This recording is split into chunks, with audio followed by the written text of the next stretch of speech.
Welcome to the Belonging chapter. We are delighted to be joined today by Kirsten Reynecke, who has moved in the last 2 years, herself, her husband and her 2 children and her business from South Africa to the UK. So in this episode, you will hear from somebody who's trying to find her feet, build her UK client base, through to reflecting on South Africa as a place and actually what it means for her family, for her children to grow up in a country, in the UK, where she doesn't have to think about safety first and foremost. It's a phenomenal episode, so enjoy. Kirsten, thank you so much for joining us today on the Belonging chapter. We are delighted to have you here with us, and it's such an interesting story and journey that you've been through, particularly over the last couple of years. So we're going to delve into that, if that's okay. Yes, absolutely. And we'd love to hear kind of where this all started. So you're living in South Africa, you've grown up in South Africa, you've met your husband, working in PR. How was that looking for you? And what was the thing that really ignited your desire to want to move, upend everything and move countries? So it was always a goal of mine to come to England to experience London living. And having British citizenship through my father kind of was the entry point of how that could happen. But then life happened. I got into PR. I worked at an agency. I then went freelance, met my husband, and had 2 children. So I think having children changes the way you look at life and you look at things. And based on what was happening in the country over the past few years, we both decided that it would probably be a good move if we were going to immigrate to do it now whilst the children were still young, and they could still get into a schooling system. So we did. We did all the research, or what we thought was research, and we just dived in and made the move and did it.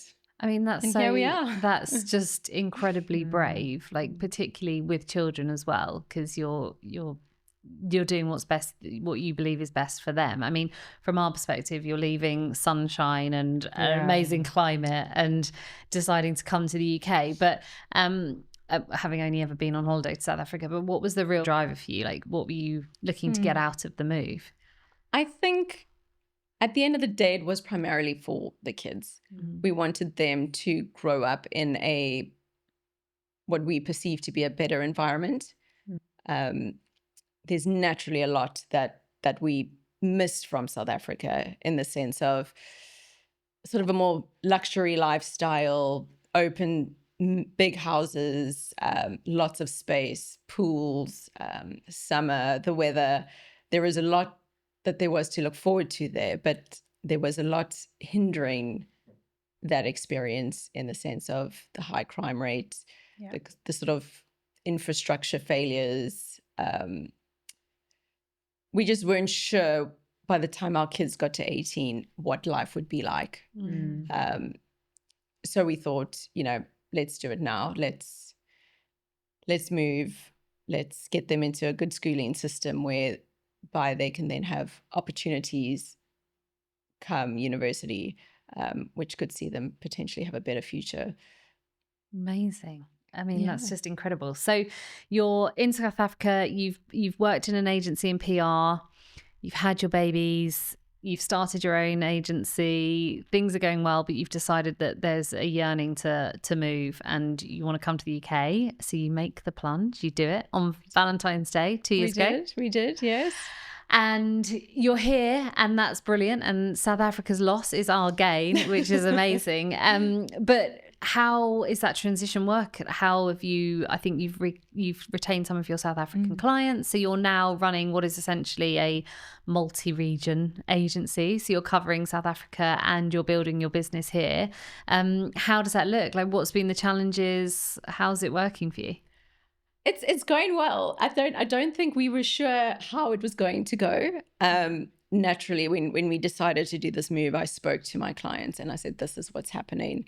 If it's not going to work for you, having me work remotely, we need to talk about it. We need to decide what's going to happen. But I've worked with my clients for such a long time, and we have such a great relationship that they were willing to give it a go, and they were willing to see how we could make it work. Yeah. And it's gone really well. I mean, I think COVID kind of taught everyone you don't need to be present all the time to have successful relationships or to have successful working relationships. So that's going really, really well. And I think it offered me time to settle in to England, and it allowed me time to figure out how everything works here and how easy or how difficult it is to get to brands, get to people, get yourself in there being unknown in a different country. Very hard. So I've kind of felt it's taken these 2 years to get to a point whereby now I've networked, I've, managed to forge my way into opportunities or into, scenarios whereby I can now position myself.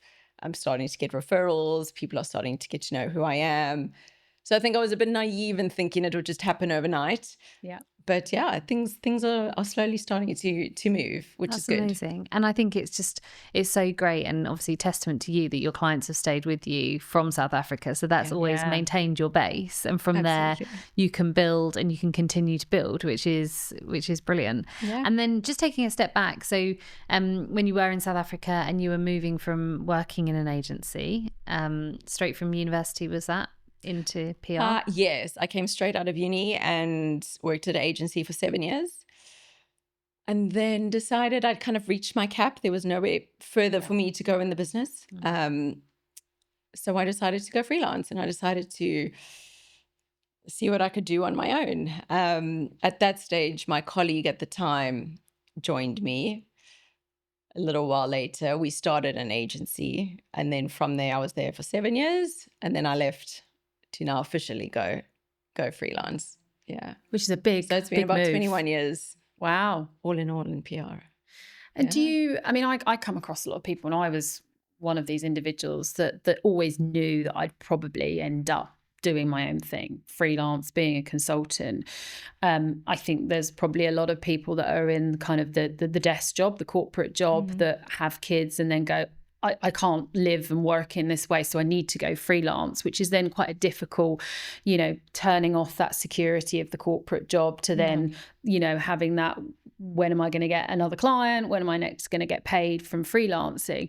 I was fortunate that I knew, I had in my heart, I was going to be freelance. I was going to get out of that corporate world. So I spent a few years almost like prepping myself for that move.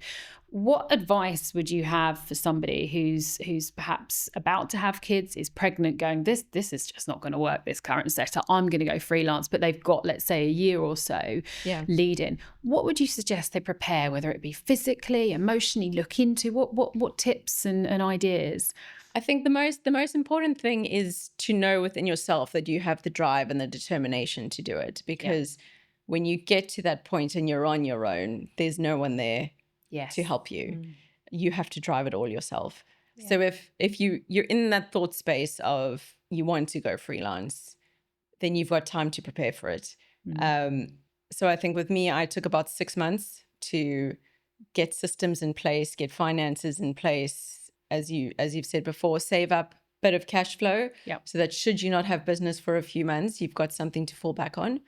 But definitely within sort of a 6 month to a year period, start using your network, start talking to people, start networking, start reaching out to your contacts, to possibly old clients or old brands, obviously with no conflicts of interest, people you've worked with in the past who you can start those conversations with. And I think if you start preparing that, doors will start opening or conversations will start happening, and you will start working your way towards building up your first client or two. Yeah. And also upskilling. Absolutely. There's just so much out there, isn't there? And we spoke about this earlier, you're trained in PR, I'm trained in marketing originally, but I've upskilled myself. So suddenly when a client comes to me and says, I've got a problem or I've got a solution, which sometimes they do, they don't necessarily know that PR is one way of achieving that.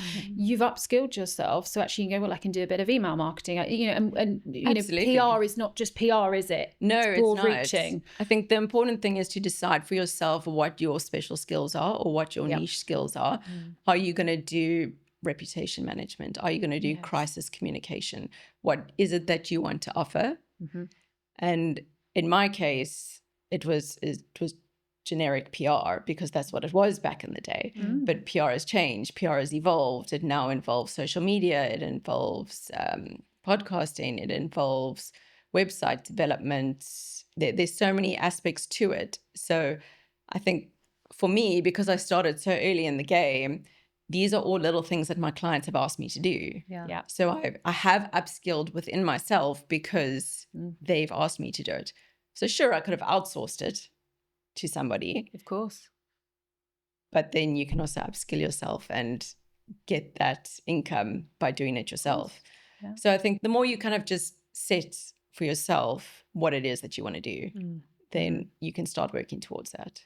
Yeah, if you're really clear on what you want to do, Yeah. and also being in a position to say no to the wrong things, I guess. Absolutely. Like, I'm sure things Absolutely. come by and you think, "Oh, that's not really aligned with what I want to do," or where I think I want to take the business. So actually, I'm going to say no. And I mean, for me, that's a really hard thing to do because I say yes to everything.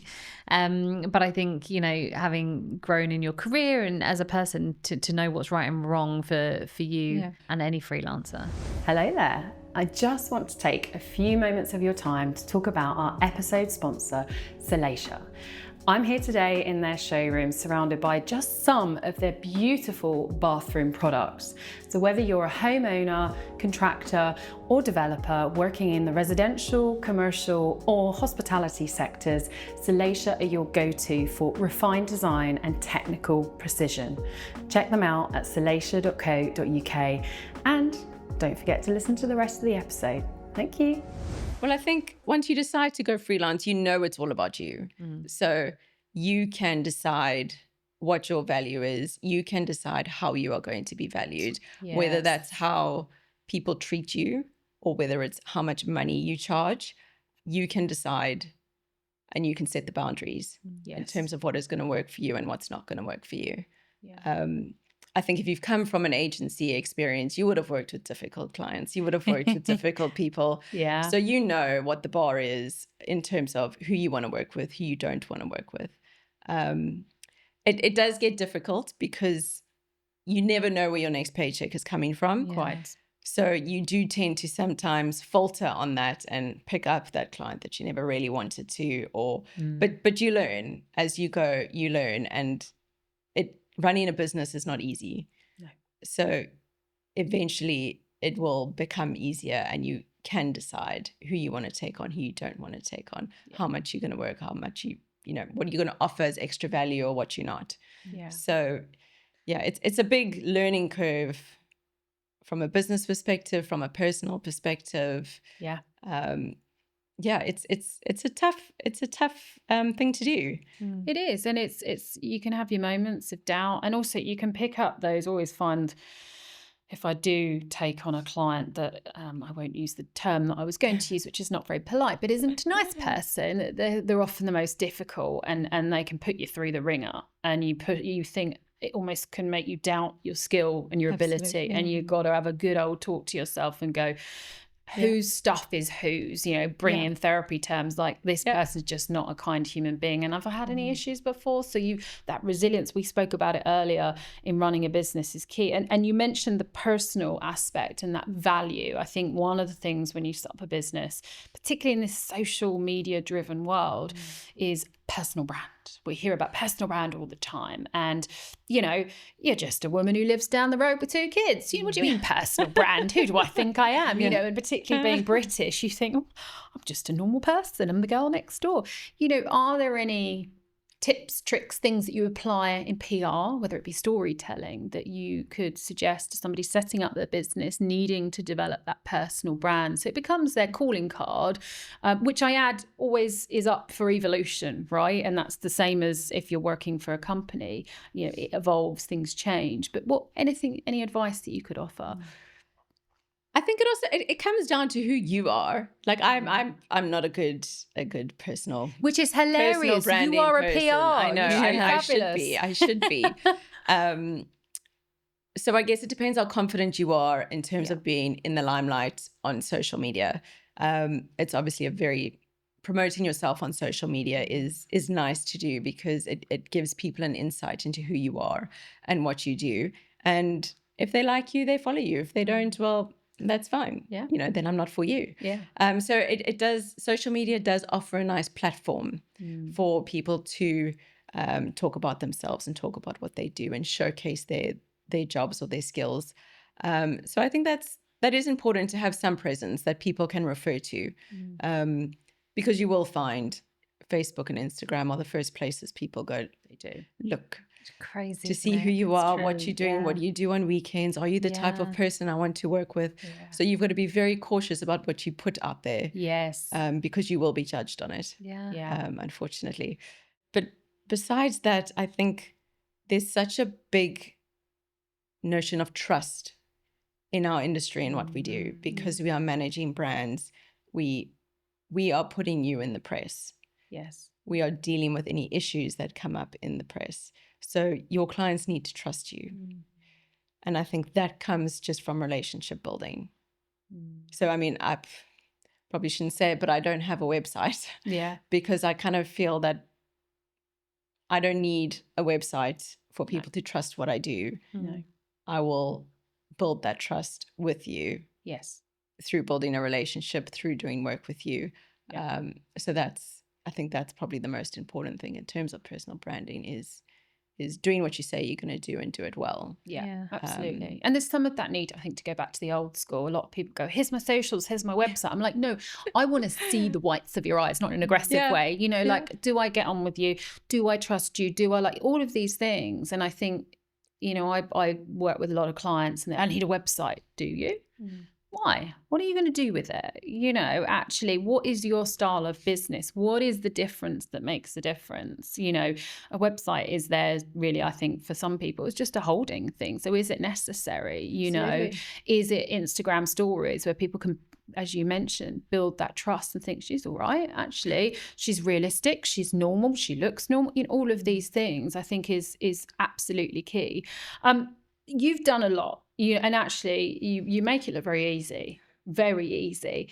If you are somebody in your middle chapter of life, you know, you've got your kiddies, or you may just be married, but no, you want kids, and you're thinking, I need to move country, which is a very common thing right now. You know, whether you're in the UK going, I'm going to go off to Dubai, wherever it is, or, you know, coming in going that the UK is going to give me a better quality of life.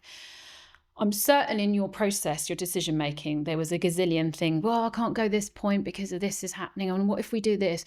You know, what's your advice with making that move where you can probably talk yourself out of it or decide it's just not the right time and then a year goes past? What's your advice if you're in that position? Yeah, I think you're right. You can spend a lot of time assessing the pros and cons. But at the end of the day, you do just have to make a decision and take the risk and stick to it. Otherwise, you'll be stuck in limbo forever.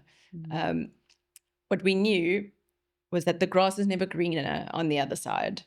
We knew we were going to be leaving behind the sunny weather, the spacious living, the going to the beach, you know, every weekend, the domestic help at home, the family support at home. We knew we were leaving all of that, but we were leaving it for the kids. We were leaving it for safety, for different reasons that weren't necessarily a better quality of life, as people would think it is. But it's been able to go to work and realize, oh, I haven't locked the door, but it's fine because generally nothing's going to happen. You know, it's been able to let your kids run 500 meters ahead of you and know that they're actually going to be fine. You know, you don't have questionable characters knocking at your window at the traffic lights begging for money. You know, you don't have that fear of what may happen. So I think when people move, they move for different reasons. And if you think you're going to move because the grass is greener, I think that's not a good decision to make. I think you've definitely got to have your head about things may not go the way you planned them to go. But if you're a driven person, if you know what the goal is at the end of the day, you will make it work and you will make it happen. Yeah. So I think for me, I'm a very driven person. I'm a very passionate person. So there's just no room for failure. This has to work. Yeah. So that's kind of, what you just need to think about is the bigger picture and what you're hoping to achieve, and just work hard to get there. Yeah. And there's so, I just think it's incredibly brave, just lifting everything up and moving it together. But, it's the four of you and you're together and you're a unit and you'll make it work here. And this is what you want. And, if it works and you look back and go, that's the best decision we ever made, then that's brilliant. If you decide that actually you want to go back to South Africa, or you want to move somewhere else, then that's fine. And the four of you together and you're all happy and healthy. And that's the most important thing, isn't it, ultimately? Well, that's it. I think I think that the biggest error you can ever make in life is being complacent. If you're not going to get out of your comfort zone, you're always just going to be on that same level. Yeah, plateau. And I mean, you think about all the big brands and the big CEOs, everyone that's failed, they've made money, they've lost money, they've gone bankrupt, they've lived on the streets, they've then built themselves up again. You need to, if it's obviously, if you're that type of person, you need to do that. You need to just take a risk, and you need to see what happens. It's about living, isn't it? And seeing it as in chapters. Absolutely. Hence the title of the podcast. Absolutely. Life is chapters. And when I look at, I feel like a cat. I don't know how many lives I've got left at this point, but I've lived a lot. And I go, well, that was that chapter, and that was that chapter. I don't go, God, that was an absolute. I don't view it in totality. And I think, look, if every chapter has led you to where you are. Exactly. I mean, if that didn't happen, you wouldn't be here. If that didn't happen, so it's a journey. Absolutely. And the world is like a transient place, isn't it? People move all the time, and they do. you can work, and you can bring your clients with you, and you can, the options are open to everyone, to test things out and say, is this right for us now? Is this right for this chapter? Is it not? And, make a decision. And I think that's the nice thing about life now, is that we're not stuck. Yeah. You can change what you don't like or what you don't want. Yeah. And it may not be easy, but you can change if you decide to. And you don't want to look back and say, what if, Absolutely. What if we'd done that? What if we hadn't done that? Nothing worse than that, wishing and thinking, God, and then I hear people going, oh, but I'm too old now. I'm like, no, you're not. Just do it. You're not, just do it. Talking about, to finish us off, if anyone's listening to this, they just moved here from a different country, is there quite a big expat community? We were talking earlier, there's I think quite a few South Africans, is there, because Tunbridge Wells, we're in Kent, Kent's the Garden of England, it's all very posh and middle class, but actually if you're someone going, oh, I'm not going to know anybody, who's done what I've done, moved from a different country, have you found on your journeys, networking, there's quite a few people who've made that move? I think in general, the UK has millions of South Africans. Yes. So if you go to a rugby match at Twickenham, you will see 60,000 South Africans from the entire country in one place. Yeah.